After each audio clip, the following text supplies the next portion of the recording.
Welcome back, tribe. This is the Common Pleb Militia, and this is a second video I'm putting up for this channel. This is a second channel that I've started. If you want to check out my first original channel that I've actually put effort into over the last year or so is Rotten Melon Productions, and that is designed more for comedy and memes related to rock and metal music, kind of some just funny stuff and garbage content. So if you're into that, feel free to check that out. Also, if you're into crypto trading and into meme coins, specifically with this AI push that's coming, I've mentioned this in the other video. I do have a referral link. I'll put it in this video as well. It's in my bio as well. If you feel so inclined as to sign up, I'm pretty sure, don't quote me, the minimum deposit's like 20 bucks. And supposedly by using my referral link, both you and I can get up to $100 in meme coins, anywhere between $1 and 100. It's probably more on the more minuscule end of the dollar amount. I think the first person that signed up with me got like $5 and I got 5 or something. So, but it's still free money, gives me a little bit of a kickback.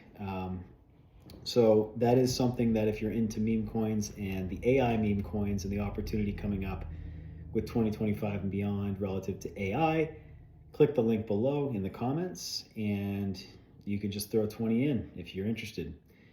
Relative to this video, my first video, I was talking about the scam, the American scam, and how the narrative has changed. It's always changing, right? And when we talk about opportunities and we get advice from people, oftentimes it's outdated. I think it's called Moore's Law. Maybe I'm incorrect, so call me out in the comments if I am.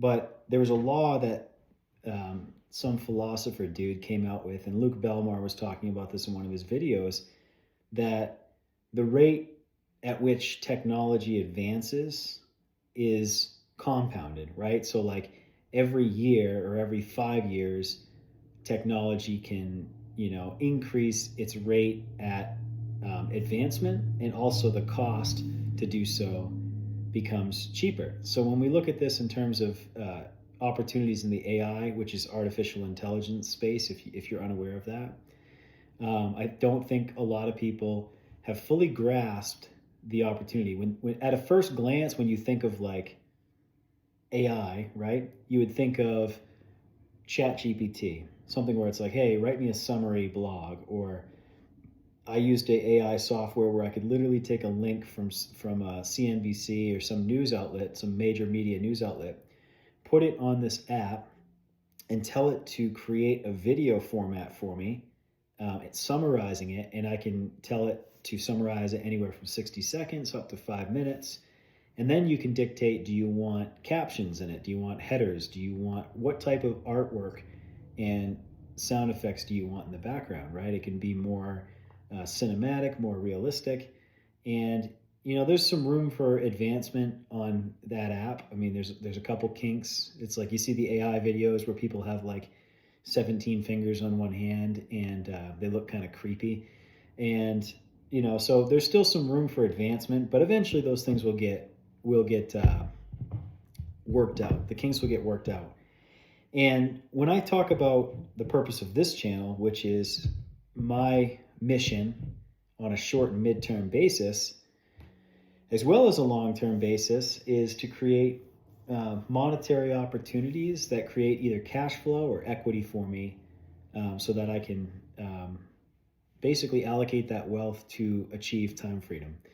And when you achieve time freedom, that is the ability to not be chained down to a 9-to-5, not be chained to a service-based business, not be chained to any type of work that would require you to do so in order to pay your bills. The whole hamster wheel. And there's nothing wrong with that, because that's 99% of the population. But if you want to get to a point where you are like the people that have true time freedom, that have nice cars, they're able to take vacations, I think that it's all relative. Money is not everything, but it sure as hell makes your life a hell of a lot easier. I can tell you that a broke person may be rich in mindset, maybe they're grateful for the things that they have, but unfortunately, we're in an era where things are becoming more expensive.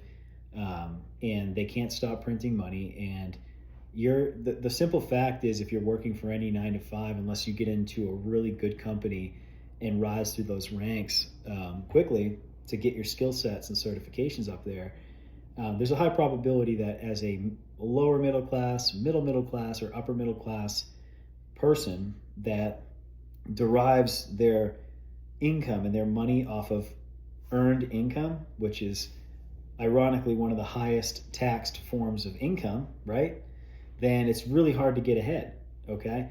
So, the system is set up in such a way where if you create a big business, you're ultimately creating many taxpayers, many employees. And employees always end up paying the most in taxes because they don't have the business write-offs, right?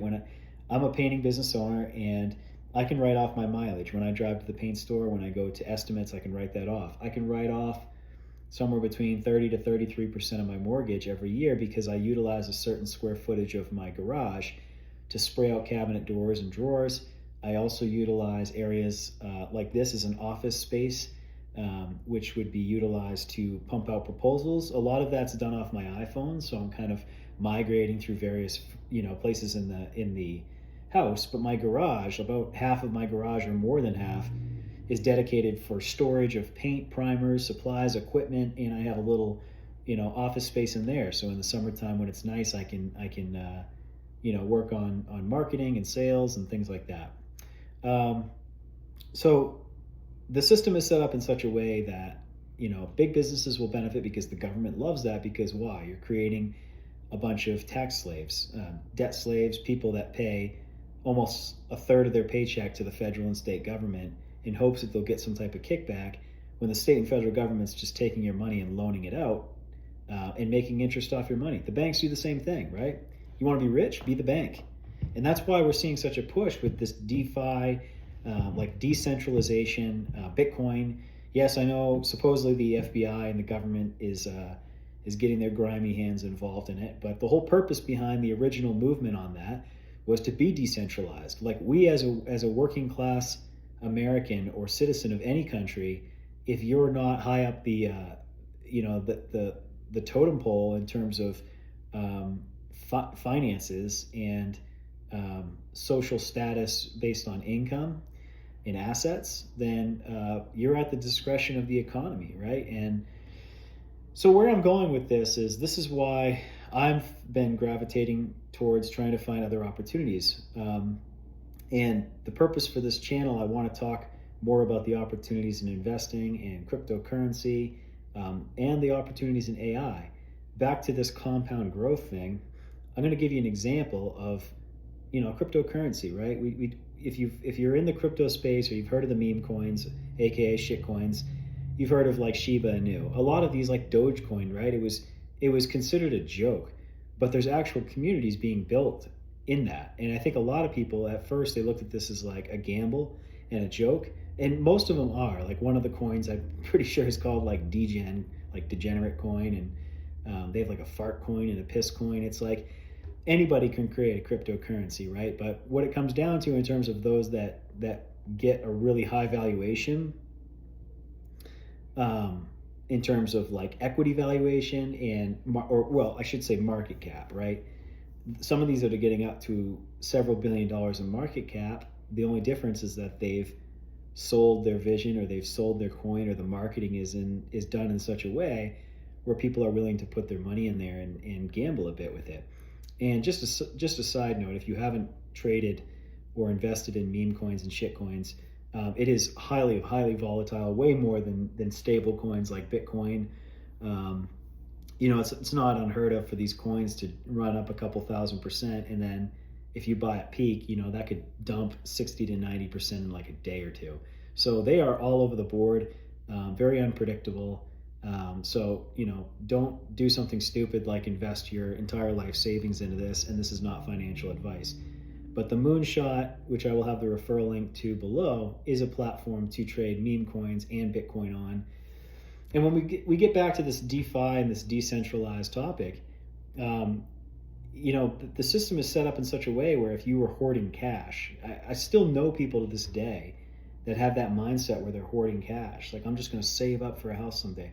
Well, brother, well, sister, you're losing money by holding on to cash because the cash is becoming worthless. All it is a medium to acquire assets. That's why since COVID, we saw asset prices skyrocket, right? Housing went up, double in cost, everything got expensive. So at the end of the day, you need to find ways to put your money in assets. And the cards are stacked against us. The system is corrupt, okay?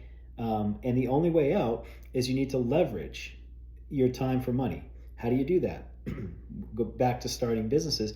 I have a painting business, but running my painting business, I can't make, FU money. I can't make enough money to be life-changing or to pay off all my debts and just start stacking cash in an account to do whatever I want for discretionary income unless I franchise this out, which I don't want to go the route of, or I scale up my business. Like, I could easily scale this up and make a couple mil a year. But in doing that, I'm relying on a lot of human beings to do that. You have to build a culture. You have to build a team. Some people are going to go. Some people are going to stay. You have to build a name for yourself. You have to stand behind your branding. Not only you're paying for marketing and you're paying for overhead like workers' compensation and all these things, but I would say like 1% of the population that has a service-based business or specifically painting. You don't see many people selling their painting business unless they're already set up to be franchised, right? Like CertaPro or 5-star painting, and some of these painting companies you're seeing popping up all over. All they've done is tried to organize it in such a way and format it in such a way to basically hand it over to somebody to say, hey, you do the grunt work, but here's the outline on how to be successful at this business and how you price things and things like that.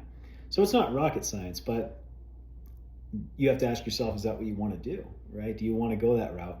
Because you look at Shiba Inu, and if you invested at the right time with that $1, some of these people made a 20 million% return. Like, I'm pretty sure if you invested $1 at the bare bottom and cashed out at the absolute top, which doesn't happen very often, but if you did that, chair almost busted, so good thing that didn't happen. But if you did that at the right time, and that was the rare, it's like winning the lottery, right? $1 for $20 million or whatever it was, don't quote me, but you can't get those kind of returns on anything. And I think that's why we're seeing such a shift, a cultural shift with people that are working class and young families in America, where they're throwing the term around that the new American dream is to leave America. It's not that I'm unpatriotic, it's that I don't see the situation getting better. And if you listen to a lot of economists and people that are successful, that have worked for Wall Street, traders, making a lot of money, big, high net worth connections, it's not looking better. The gap in inequality for wages and income is only widening. So if you had assets at the time when COVID happened, well, post-COVID, the asset prices look now, we've had a little bit of a pullback and there's some liquidation in the markets going on, but not too long ago, I haven't checked it today or recently, but not too long ago, we were at all-time highs with like housing and with stock markets, right? And why is that? That's because people that have made a lot of money or are making a lot of money, they need to park their money in a vehicle that's going to gain them more money, right? They don't want to hoard their cash because we're printing money, which means they're losing money. So it's better for them to invest into the global stock market. And so that's why you've got institutions and high net worth people that just pile their money in there. So the rich get richer. And I don't say this from a victimhood standpoint. I say it from a realist standpoint of, if you don't step out of your how do I put this? If you don't find a way to make money outside of earned income, in other words, when you punch the clock. For me, when I show up to a job site and I start rolling paint on the walls and brushing it, right, and collecting my checks, yeah, I make more money than I did with my 9 to 5 because I'm a business owner. And if I have 1 or 2 helpers in the spring or 3, I make a little bit more because we're going through work a little faster and I'm paying them, a wage that takes care of them, but that can still help the business grow a little bit. But I'm certainly not getting rich off it, right? So I think that the purpose for this video, or what I wanted to put together, is, first of all, maybe this is the first video you've seen. I'm putting it out in the world of YouTube. I only have like 5 subscribers right now. This was supposed to be a AI faceless channel, and I decided to throw that out the window and just do a raw channel that this is nothing fancy. This is me. This is Raw Scott. How it is, things on my mind, and honestly, whatever. If I only have 5 subscribers for the life of it, at least I can look back someday and just listen to what was on my mind for thoughts, and maybe it helps somebody, maybe it shifts your mindset a little bit. But back to the narrative that I'm kind of piggybacking off with that first video was the importance of leverage now and how we're moving into a speculative industry, a speculative economy. Like, people are getting pissed off that are younger, where they're like, what's the fucking point, right? Like, even putting your money in the stock market right now, unless you've got a couple mil in there to make some like serious coin off just like a mediocre return, we've had a pretty big bull run on the stock market for quite a while now, and stock market's at an all-time high. Well, when that pulls back, you could have something going like this, where I've talked to people where, depending on when they started investing and the age they're at right now, they're like, yeah, I bought kind of at a peak at this time, right? And stocks go like this. Yeah, you have a median average over the span of 10, 20, 30, 40 years. But within that 10, 20, 30, 40 years, if you bought on a massive dip and you're up here, your net worth's going to be, relative to compound interest, is going to be a hell of a lot more than if you bought at a peak back here and then went kind of like this. And then over the span of 10, 15 years, you're kind of almost break even. So it's like, okay, I invested my money, took a loss, and now I'm almost back to square. And that could happen in the next 5 or 10 years, right? Some people are calling this could be worse than the 2008 financial collapse. We don't know. Nobody knows. If we knew the future, you could capitalize and bet on it, and you could, just like sports betting, and become a multimillionaire or billionaire. So the only way you can leverage opportunities for money is almost predicting the future, predicting trends. I'm predicting this AI, just like a lot of people are, it's going to take off. And then the next question is, well, how do I capitalize on that? Can I make an AI business around my 9 to 5, right? I could put more effort into my painting business, but I know I'm capped. I'm capped at the population of my town. I'm capped at the other people that are coming in and underbidding me and willing to do, a skilled trade at lower to keep their schedule full, and then hire people at really low wages and hope that they stick with them through the year so they can make a little bit more for their retirement. And I'm thinking in terms of, okay, you create an AI software and it's saving a company $500,000 a year or a couple million a year. What is the valuation on that, right? I'm not a coder. I'm not an expert in any of Python or coding for AI, but we are heading in a direction where a lot of these apps will code for you, right? So there's going to be a swarm and a saturation into the AI market. And if you can get a tiny market share at the right time, then you could capitalize in massive ways, which could allow you to get out of this rat race sooner than doing what has been traditionally fed to us traditionally as the route to go for success. Because if you follow that recipe, man, getting your bachelor's, getting your master's, your PhD, I'm not saying you can't be successful doing that, but I'm saying that being loyal to a company and using your degree, you will pay your bills, and yeah, you'll get some skill sets where if they lay you off, you can go to another company and they'll probably take care of you. But you're certainly not going to get ahead at the same rate that your parents did or their parents, right? Your grandparents or even great-grandparents. Yeah, we've had some ups and downs in our economy, but I'm 36 years old. So from my entire existence on this planet, the valuation of the US dollar is at an all-time low, meaning the cost of things is at an all-time high. And I'd be willing to bet that your salary has not kept up with that and that you're feeling the effects of that if you are the majority, right? Now, there are some exceptions. If you're a lawyer, if you're an anesthesiologist making like 480 grand a year or more with like a couple mil bonuses kicked here and there when you make their company, like if you make a company 10 million in profit, pretty easy to get a 1 million bonus check because it's math. You made them a shit ton of money. Well, we want to keep this guy. Maybe he can make us another 10 million next year. So let's kick him a percentage of that, right? So it's always, what can you bring to the marketplace and how can you leverage that? So a second video that's kind of piggybacking off the first, but I'm hoping if you've just stumbled across this channel, this kind of stuff interests you, maybe you've got more insight to share on it, feel free to comment down below, and hope you guys all do well. Take it easy.